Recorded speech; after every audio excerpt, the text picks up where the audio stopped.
Expert en santé publique, spécialiste des statistiques de la santé et de la démographie, membre des comités scientifiques de l'Institut Pasteur en Belgique et du Centre d'épidémiologie périnatale, auteur de nombreuses publications, enseignant invité pour des systèmes d'information sanitaire dans des universités, Samuel Ndame-Ebonge nous parle des problématiques autour des grossesses à l'adolescence et de la périnatalité.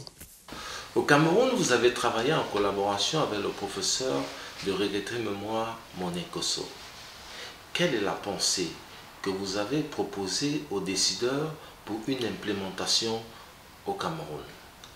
Ah oui, c'est des souvenirs un peu lointains maintenant, avec le professeur Monet Kosso que j'ai eu la chance de côtoyer un petit moment au Cameroun après mes études.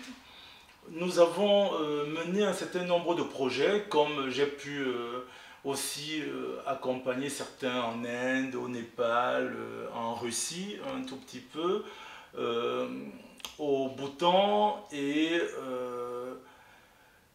après avoir travaillé plus récemment avec la coopération allemande, il y a en tout cas l'expérience du Cameroun m'a apporté beaucoup. On a essayé de m'expliquer le Cameroun, en ce moment-là je n'avais pas compris. Je ne sais pas si j'ai compris plus aujourd'hui, mais un enjeu majeur et un élément que je puise, c'est une certaine réalité où il y a des compétences.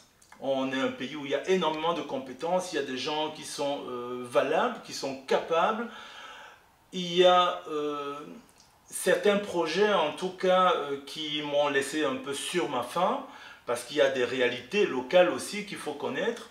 Et donc, parmi les projets au sein de la fondation du professeur Monet Kosso, qui n'était plus ministre à ce moment-là, donc il avait terminé sa carrière politique, et avec l'équipe, on a travaillé notamment à la supervision des hôpitaux.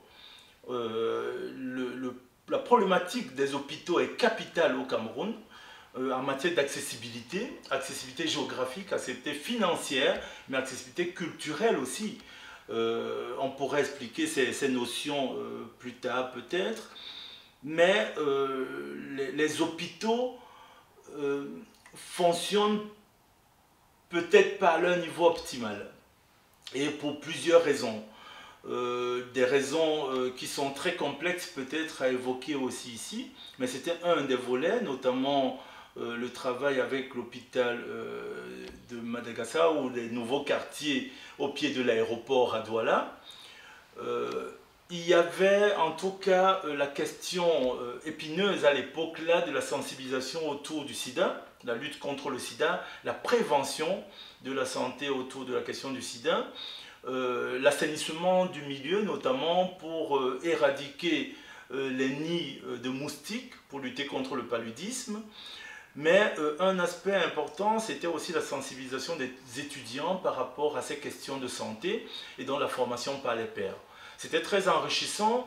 J'ai pu discuter à l'époque avec les responsables de la santé communautaire, mais évidemment, je pense que l'ancrage local et la réalité du Cameroun à ce moment-là n'est pas la même aujourd'hui, mais il y a beaucoup de travail. Il y a énormément de travail, et un des éléments ou de l'apport le plus valorisé encore aujourd'hui, je sais, c'est tout ce qu'on a mené autour des entreprises, notamment pour ce qui est de la prévention et la protection en milieu de travail. Il y a énormément de choses à faire sur ce point-là.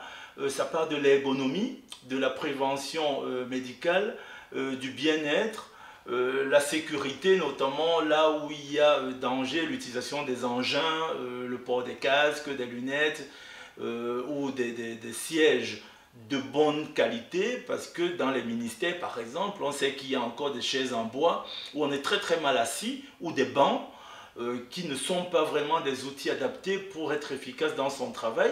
Et je pense que cela peut aussi être une des causes du mauvais fonctionnement, entre guillemets, de certaines administrations. Donc il y a vraiment un travail à faire, et je pense que c'est un investissement capital pour que celui qui est dans la fonction publique comme dans le privé, il soit dans un environnement relativement confortable pour pouvoir mesurer son efficacité. Et évidemment, il y a une question centrale autour de ça qui est celle de l'évaluation.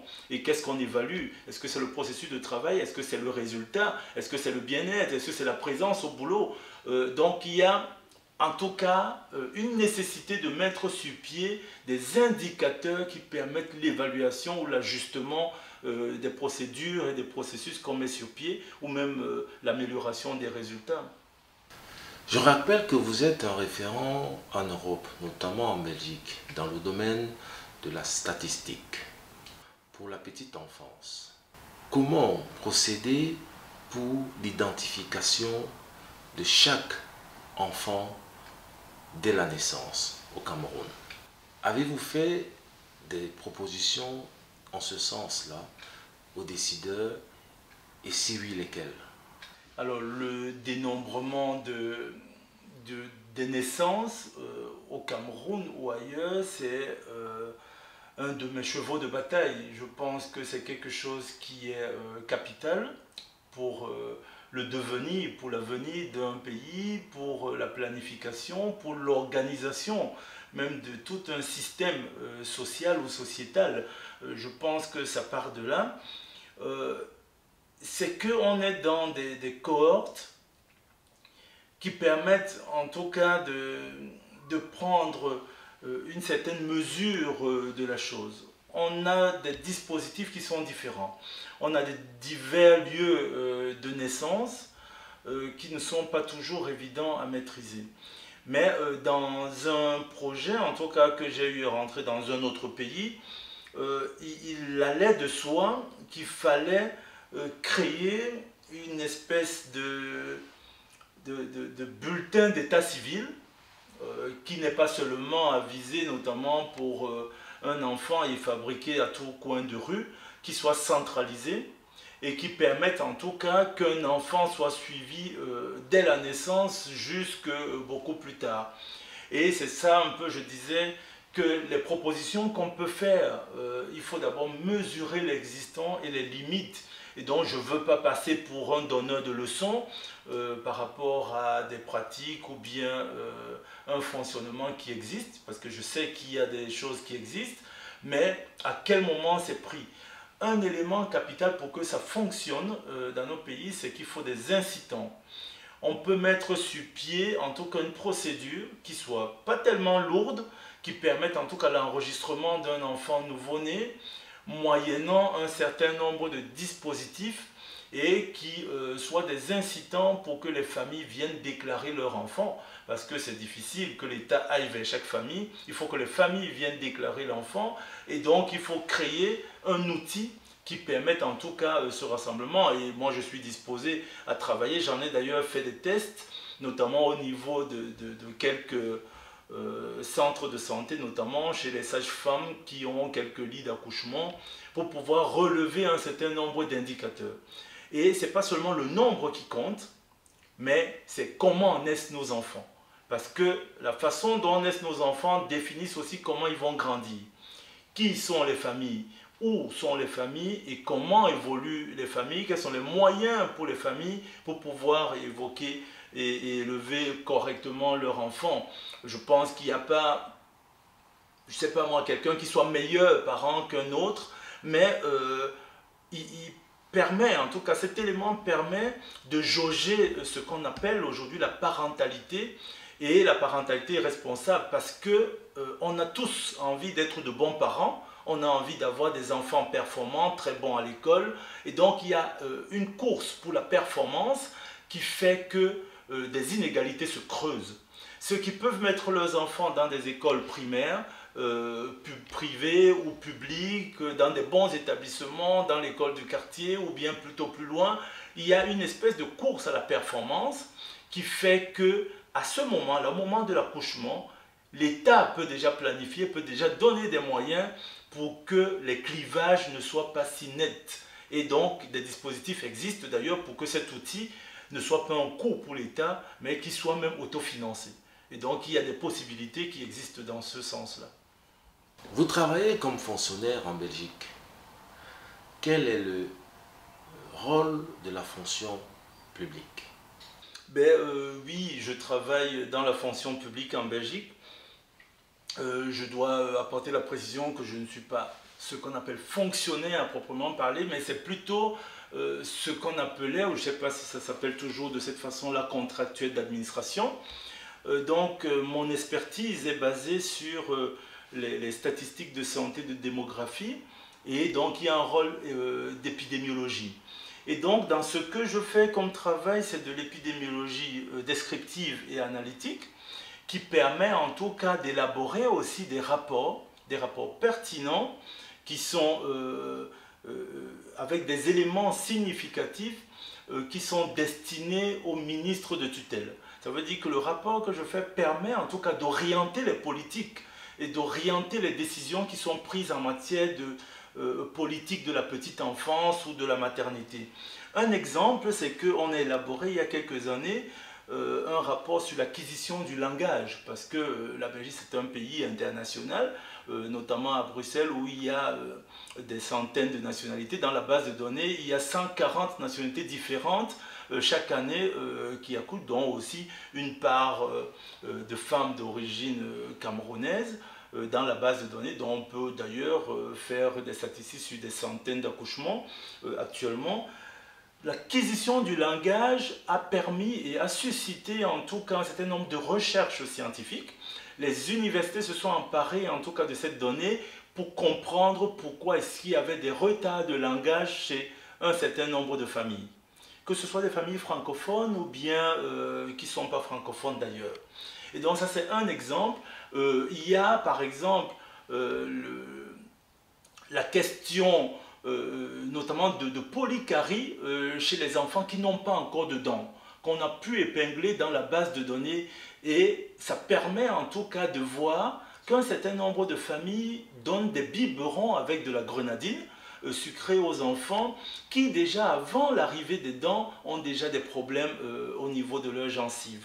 C'est une série d'éléments de ce type-là qui permettent en tout cas de voir. Je surveille par exemple les accouchements par césarienne chaque année pour voir s'il y a une amélioration ou une diminution. Est-ce que c'est la part de césariennes qui sont indiquées par exemple par l'Organisation mondiale de la santé? Donc c'est une série d'éléments, et ces rapports-là permettent d'interpeller les politiques pour pouvoir agir sur la pratique médicale, mettre les moyens sur un accompagnement social des familles, mais parfois susciter aussi pour donner plus d'aide aux familles qui ont un nouvel enfant, notamment la prime de naissance qu'on peut donner ici. Tous ces éléments peuvent aussi estimer le coût de la vie. Donc il y a des études menées par ailleurs d'ailleurs sur ce que coûte l'éducation d'un enfant, ou notamment le coût d'un enfant très jeune pour la famille. Et donc ces éléments-là, ces rapports que j'élabore, donc il y a cette question d'évaluation des politiques qui sont menées, mais ils sont aussi destinés aux travailleurs de terrain.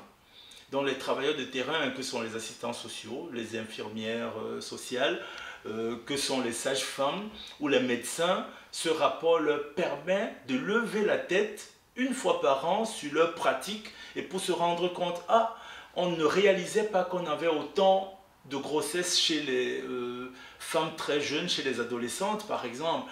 On ne réalisait pas que l'âge à l'accouchement de la mère était si loin, parce que tous les 4-5 ans, j'ai quand même quelques naissances issues de mères qui ont plus de 50 ans. Et donc c'est de voir où en est en tout cas l'évolution de la pratique médicale, quelles sont les mutations de la société qu'on peut mesurer aussi par rapport à ces éléments. Est-ce que la problématique des petits poids de naissance s'est améliorée ou ça s'est empiré, et quels sont les liens? Et on observe par exemple qu'il y a une diminution de tabagisme chez les femmes enceintes, mais les plus jeunes continuent à fumer comme si de rien n'était. Et donc il y a un lien entre le niveau d'éducation de ces femmes et les habitudes tabagiques qu'elles peuvent avoir. Et c'est tous ces éléments qui permettent en tout cas une sensibilisation, qui permettent d'interpeller. Et par rapport au tabac, il y a d'ailleurs ces rapports qui ont permis de donner plus de souplesse, plus d'espace aux tabacologues qui aident les femmes enceintes à arrêter de fumer, parce que j'ai montré qu'il y a un gradient à tout moment entre les femmes qui ne fument pas, qui ont fumé pendant leur grossesse, qui ont arrêté, et celles qui fument de 1 jusqu'à 20 cigarettes, on voit qu'il y a des risques qui sont augmentés. Plus elles fument, plus il y a des risques de santé pour son nouveau-né à venir. Et donc c'est ce type d'éléments qui permettent en tout cas d'interpeller les politiques.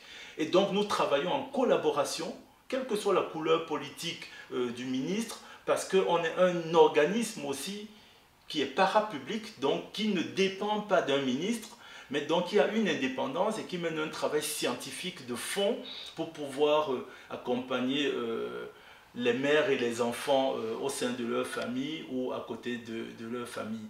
Quand je dis à côté de leur famille, ces rapports permettent aussi d'estimer le nombre de places qu'il faut dans les crèches pour pouvoir accueillir les enfants. Et la statistique est donc déterminante. Savoir le nombre de naissances chaque année permet d'estimer la part de besoin qu'il peut avoir pour les familles, par exemple pour la crèche.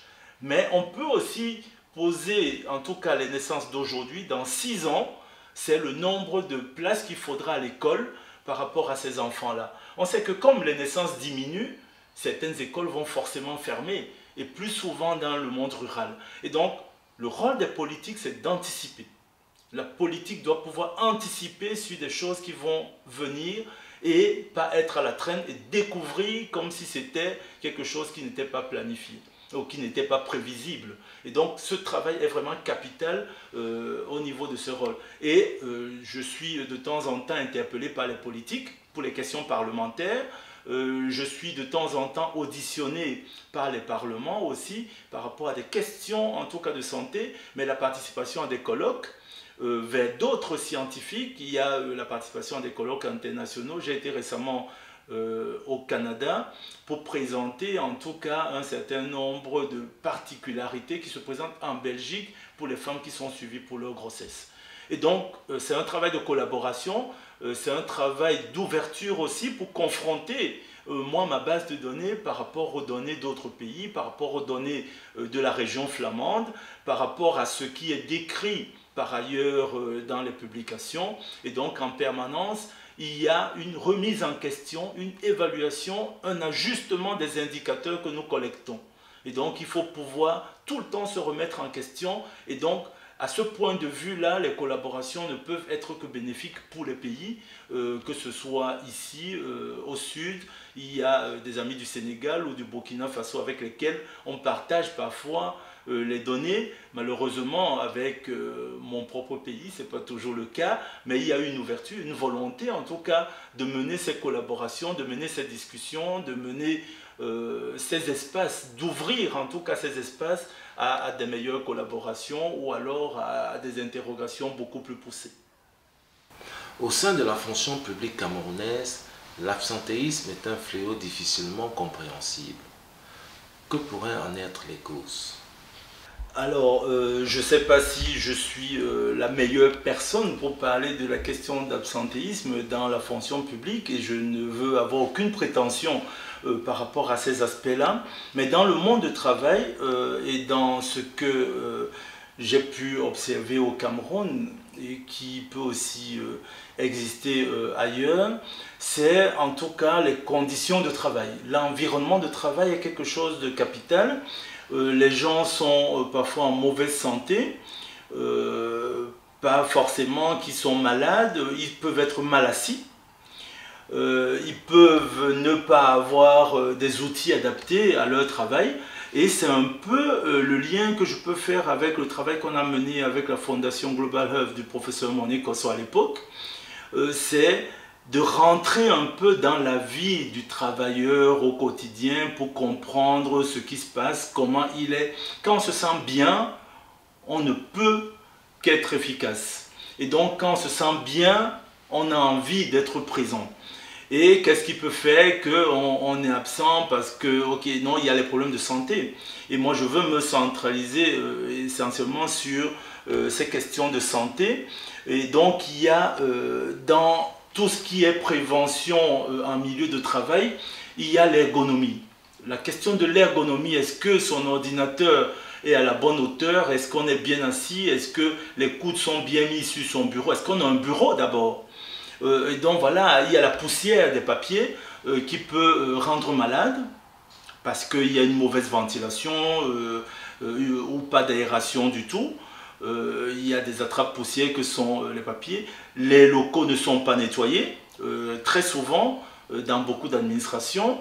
Et donc, il peut y avoir des araignées, des rhumes, des choses comme ça. On néglige parfois ces aspects-là, mais c'est capital. Il y a les questions d'arthrose ou d'arthrite du fait qu'on a un clavier qui n'est pas bien mis, qui n'est pas adapté, ou bien des outils pas conformes. D'autre part, il y a un élément qui est vraiment capital, et dans certains emplois, peut-être pas le cas de la fonction publique, c'est le travail nocturne par exemple, dont on n'évoque pas toujours, notamment dans les grosses industries ou les grosses boîtes privées, surtout au Cameroun. Le travail de nuit, mais aussi dans d'autres environnements, hein, comme la Société des chemins de fer, c'est capital d'accompagner le travail de nuit, que ce soit pour les femmes ou les hommes. Quand on travaille dans un laboratoire ou bien dans un environnement chimique, la nuit, quelle est l'efficacité qu'on peut avoir? Quelle est la rentabilité que l'entreprise vise? Qui va travailler? Vous vous imaginez quand vous y travaillez à 55 ans, c'est clair que ce n'est pas la même chose que la jeune femme ou le jeune homme de 25 ans. Et donc, il y a une adaptation aussi qu'il faut pouvoir apporter par rapport aux besoins ou par rapport aux besoins de l'entreprise ou par rapport aux aptitudes des personnes. Et donc, c'est ça un peu qui, à mon point de vue, peut générer aussi un certain nombre d'éléments de ce type-là, ou bien l'absentéisme même. Et ce n'est pas seulement la maladie, mais il y a aussi le fait qu'il faut pouvoir évaluer et avoir des indicateurs d'évaluation au niveau du milieu de travail. Et donc tout ça peut agir et engendrer un certain absentéisme, mais le travail de nuit, l'ergonomie, mais aussi la surveillance de la santé. Est-ce que toutes les entreprises sont en même? Est-ce que dans l'administration, on fait un bilan de santé annuel, même ne serait-ce que le passage du médecin ou bien et des syndicats dans les couloirs pour voir comment les gens travaillent, pour voir où ils sont? J'ai des doutes par rapport à cela. Maintenant, je ne peux pas me permettre de porter un jugement. C'est un travail de longue haleine, c'est un travail qu'il faut continuer à mettre sur pied et c'est une structure qui doit être créée parce que la médecine du travail existe au Cameroun, je n'ai pas de doute là-dessus, mais quels sont les moyens ou les outils qui sont mis sur pied? Et quand il y a en tout cas cette tournée, cette évaluation, il doit avoir un rapport en permanence. Et le rapport doit être dirigé vers les ressources humaines qui doivent mettre sur pied des améliorations pour ces aspects. Et donc c'est quelque chose de capital, vraiment la santé en milieu de travail. D'ailleurs, on peut observer qu'au-delà de l'épanouissement que le travail doit pouvoir apporter aux travailleurs, il y a une observation aussi de calculer la mortalité après l'âge de la pension au Cameroun. Et c'est quelque chose qui est capital, qui en va en tout cas de l'espérance de vie en bonne santé pour les pensionnés. Ça peut embrayer sur la question de comment est-ce qu'on accompagne nos aînés, comment est-ce qu'on accompagne nos vieux. Est-ce que c'est normal d'envoyer des personnes à la pension à 55 ans? Est-ce qu'ils sont encore à même de travailler? Comment est-ce que aussi les gens peuvent se convertir à autre chose après leur travail dans la fonction publique? C'est tous les éléments qui permettent à la société tout entière d'avoir des leviers et susciter un peu comme ça des possibilités pour pouvoir se convertir. Et la conversion permet en tout cas aux personnes de prolonger leur vie. Alors que s'il n'y a rien qui est mis sur pied, on se sent directement inutile. Donc la santé psychologique et la santé mentale est quelque chose de capital aussi à mettre sur pied par rapport à ces questions d'absentéisme.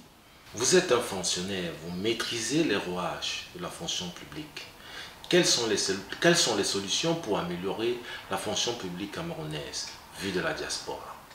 Un élément capital, c'est que la fonction publique, son rôle, c'est de permettre en tout cas la survie d'un État. Un État, moi qui travaille dans la fonction publique, ça veut dire que le socle même d'un État, c'est cette fonction publique, ce sont les bases. Les gens peuvent partir, mais l'État, la fonction publique, doit pouvoir rester.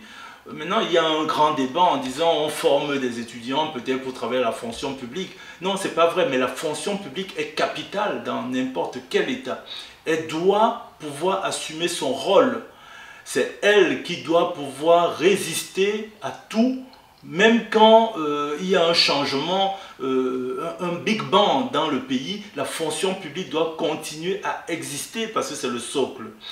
Il y a les piliers aussi de l'État, notamment dans le domaine que je connais un tout petit peu, qui est celui de la santé, celui de l'éducation, celui de la sécurité, ou de la justice encore. C'est des socles qui doivent pouvoir résister à tous les phénomènes qui peuvent exister. Un tremblement de terre ne doit pas bannir un État. Et l'autre élément qui est quand même important, c'est que on arrive un peu dans le monde entier à un affaiblissement de l'État, au détriment des personnes.